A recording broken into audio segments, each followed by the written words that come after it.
I'm changing shutter speed, aperture, and starting recording, and I'm not touching the camera. In this video, I'll show you exactly how to connect the Canon R5 Mark II to the Portkeys LH5P II monitor wirelessly, so you can fully control your camera remotely. I'm Reese, and you're watching the Isoward Photo video channel.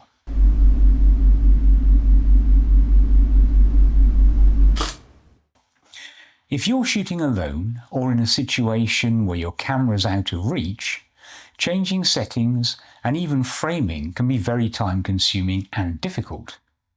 Even when you're using a gimbal, altering the camera's controls can be awkward. Being able to see what your camera is capturing and being able to change its settings without having to rely on the camera's display and controls can make a huge difference.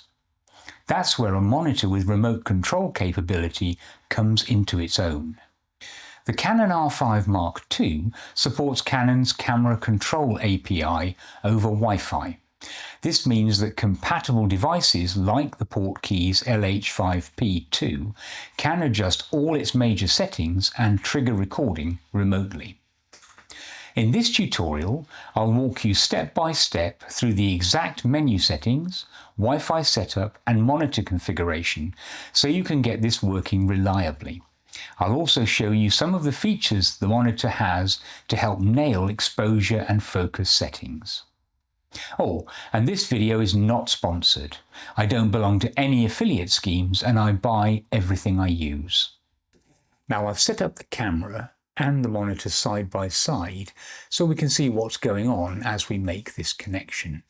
If I just tap the monitor screen, you can see a menu that appears at the bottom. We'll be using that later. We're going to do most of the work on the camera. So bring up the menus, and we're in this purple tab. This is the network tab, which has all the network settings and options in it. The first thing to make sure is the network settings is on enable and the airplane mode is off. So that means the camera can actually use wireless communications. Now I'm just going to move over to the second tab within this, which is where we can select how we're going to connect. Now, despite the fact that we're going to connect to a monitor, we need to use this entry down here, connect to smartphone or tablet. Now that might seem counterintuitive because if you move across to the next tab, there's this entry for Camera Control API.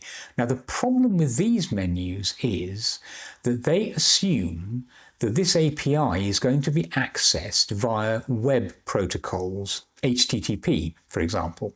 And that's not how the Portkeys accesses the camera. It uses a different set of protocols called UPnP. So the menus for Camera Control API on the camera won't actually work for the setup for this particular monitor. So let's just go back to the previous menu and let's select Connect to Smartphone. Now we're going to use the Camera Connect entry in here, but because we're not using Canon Camera Connect, we need to scroll down to use a different connection method. We can ignore this screen, that's about installing some software if you need it, and we're going to do New Settings and press OK.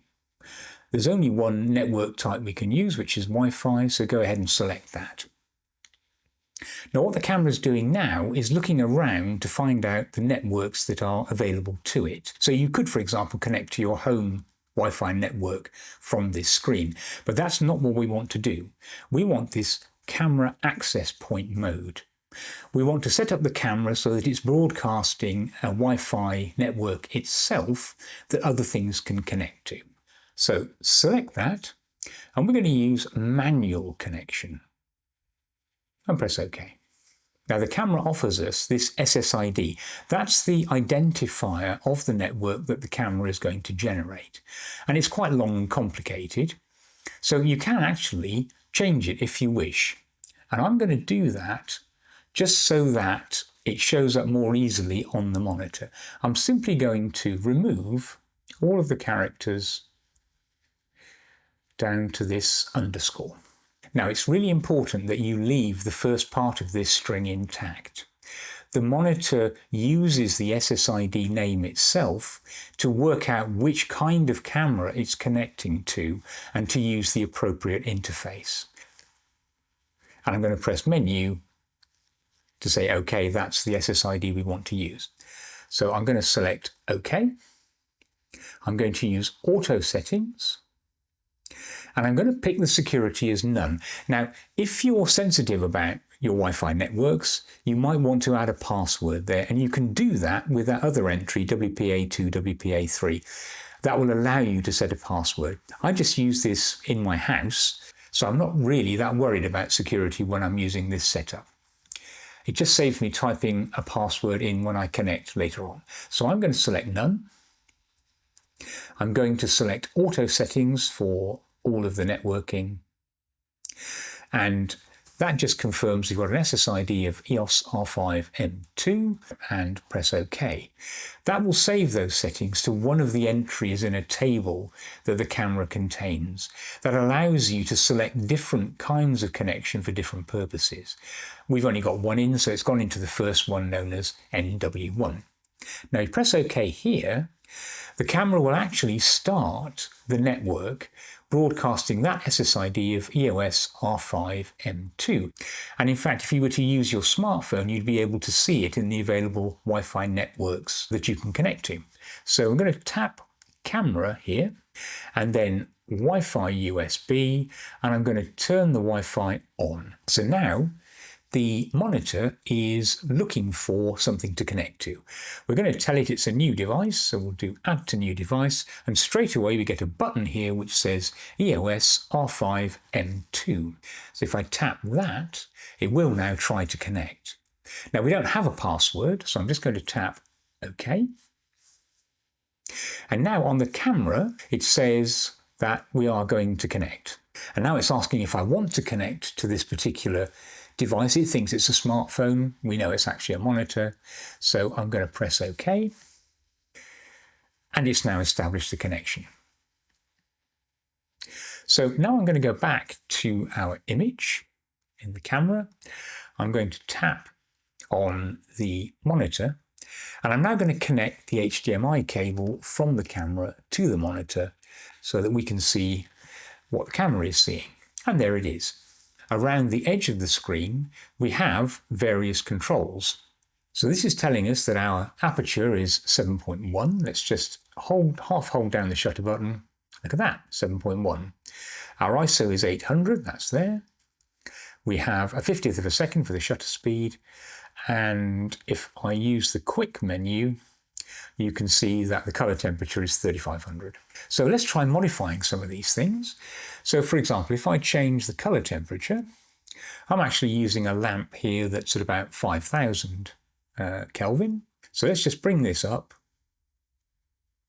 to there, and on the camera, it's now showing 5000. So the camera has now been adjusted by the monitor. So let's change the iris value, let's change the aperture and bring it down to f4. And if I hold the shutter button down, there we are, we're at f4. And actually the camera is now telling us that's correctly exposed. Now we're looking at a very flat image here because the camera is set up for recording in Canon C-Log2, which I'd need to grade later after I've actually captured the footage. But you can see that the controls on the monitor are actually affecting the camera. And that's true for all of these, even the white balance. So if I pick the white balance here, along the top you can see the different kinds of white balance settings. We had K for color temperature. If I select automatic white balance, if I go to the camera, quick settings, you can see that auto white balance is now selected. All of those controls affect the camera directly, and we can do that from the monitor over the Wi-Fi network that we've just set up. So what happens when you come to use the camera and the monitor again after you've turned them both off? Well, let's see. Let's turn the camera on and turn on the monitor. Just wait a few seconds for the monitor to boot. And there it is. Now, I've not changed any settings in the camera or the monitor, so the network should still be in place and we should be able to connect from the monitor to the camera just as before. So let's find the menu, select camera, select my device now because we already have it. Here's the EOS R5 II, select that, and there's the controls. So again, if I pick the aperture control and just slide it up, you can see it changing on the camera. Now, the monitor has all sorts of additional features to help, and we can access these from the main menu again. So let's go back to the menu. Now, from the main menu, we select Function. There's a whole series of different tools that we can add to the display in order to help us while we're doing video. So let's, for example, look at focusing. That's this first button on the left-hand side called peaking. So we're going to turn that on, and I'm going to just connect up the HDMI input from the camera. I do find that if I switch them back on, I quite often need to reconnect the HDMI in order for the camera signal to appear on the monitor. Now, quite clearly things are out of focus at the moment.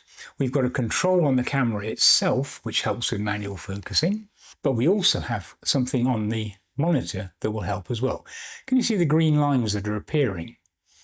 This is focus peaking. It's showing you hard edges that are coming into focus as I change the focus point. So you can see the rim of this vase now is picked out in green, it's in focus, and that matches the focus position on the camera, which is also showing that it's in focus. So that's a really nice way of being able to see on the monitor when the part of the image that you want is sharply in focus. Here we go, from the foreground through the midground and right down to the background and beyond. Let's bring that back into focus. There. So let's turn that off and look at something else that can help. You can see we've got a waveform display here on the camera, and that's a really big help when you're trying to get the exposure right. The camera is also saying at the moment that this footage is correctly exposed, and remember this is C-Log2 footage, so it looks really flat. I can get the same sort of display on the monitor. It's this Luma waveform. I'm going to turn it on, and you'll notice what's here on the camera is reflected but rather larger on the monitor. That's showing the waveform of the signal that the camera is producing as it scans across the picture. This is a fairly low contrast scene. We don't have anything above 75, in fact not much above 50, and not much below about probably 15 or so. So we don't need to make any exposure adjustments at the moment. Now we also have an RGB waveform, and this is something that we don't have on the camera. This is often known as a parade. It shows the red, green and blue signals individually, and this can help you get the right color settings for the video. So I'll just turn that off. Now we have an entry here called false color, and we'll turn that on. Now what that does is provide colors that map to particular brightness ranges within the image. Green represents a sort of mid-grey. If I increase the ISO, you'll see the colors change as various areas become more exposed. So again, false coloring is a really good way of helping to get your exposure correct while you're setting up a video. We have the ability to show grids on top of the videos coming from the camera. That helps you to align things horizontally and vertically and decide where you want particular subjects to be in the frame.